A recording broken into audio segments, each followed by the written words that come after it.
You know, in the world of business, every single project has an origin story. But what if the story everyone tells isn't the whole story? Well, today we're putting on our detective hats. We've got a case to solve, a puzzle that comes straight from a project management exam. And our mission is to find the real reason a project was born. Let's open the case file.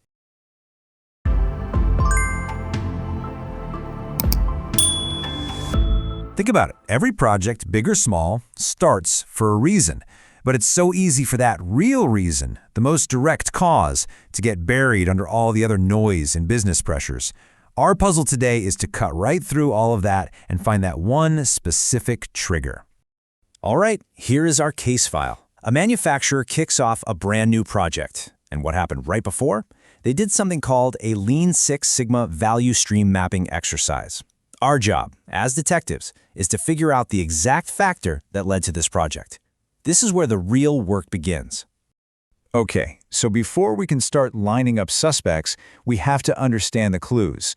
There are a couple of technical terms in this description that are honestly the key to cracking this whole thing wide open. So clue number one is value stream mapping. Now you got to notice the key words here: document, analyze, and improve. This technique isn't about creating something totally new from scratch. It's all about looking at a process that already exists and figuring out, hey, how can we make this better, smoother, and way more efficient? And then we've got our second clue, Lean Six Sigma. This just backs up the first clue perfectly. The whole entire point of this methodology is to find waste of time, money, materials, and get rid of it by improving, you guessed it, processes. So all our evidence is already pointing inward, right at the company's own operations.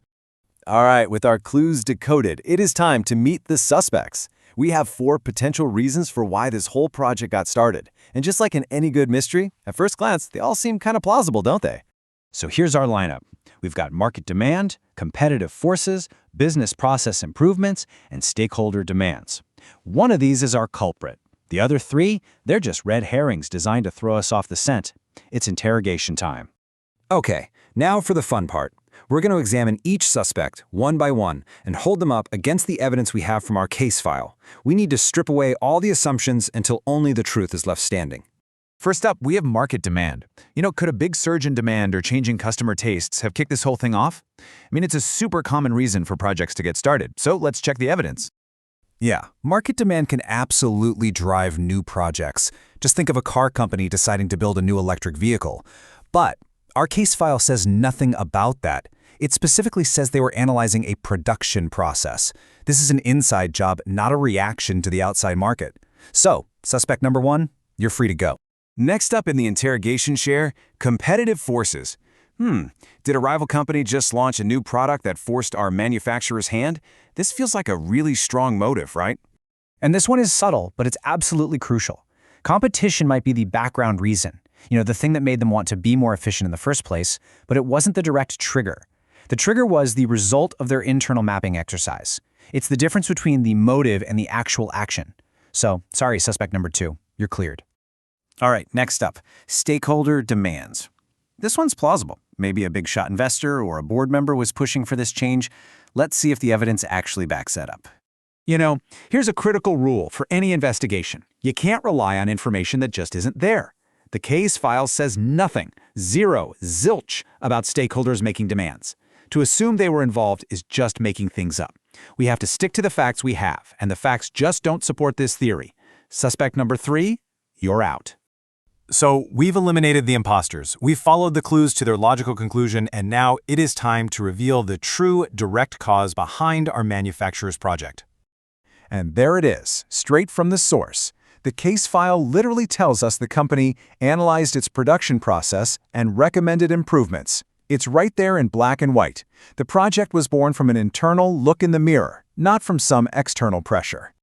Let's just lay out the chain of events. Step 1, they do this mapping exercise. Step 2, that exercise shines a big spotlight on problems and inefficiencies in their production line. Step 3, they create a project for the specific purpose of fixing those problems.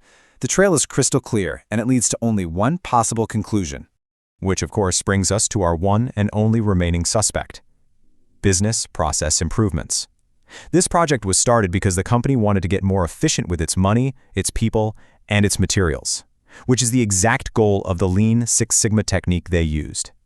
It all lines up perfectly. Case closed. But hang on. Before we file this one away, let's zoom out for a second.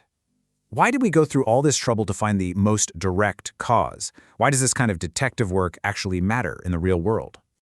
It matters because when you know the precise why behind a project, you've got your North Star. It keeps the entire team focused, it makes the objective crystal clear for everyone involved, and it helps you avoid that dreaded scope creep. A project that's aimed at improving a specific process is so much clearer and honestly more manageable than one that's vaguely aimed at beating the competition. So, I'm going to leave you with a little challenge. The next time a big project lands on your desk, I want you to channel your inner detective. Look past all the noise and all the easy surface-level answers. Find that single direct trigger. Because knowing the real why, well, that isn't just some academic exercise. It might just be the key to your success.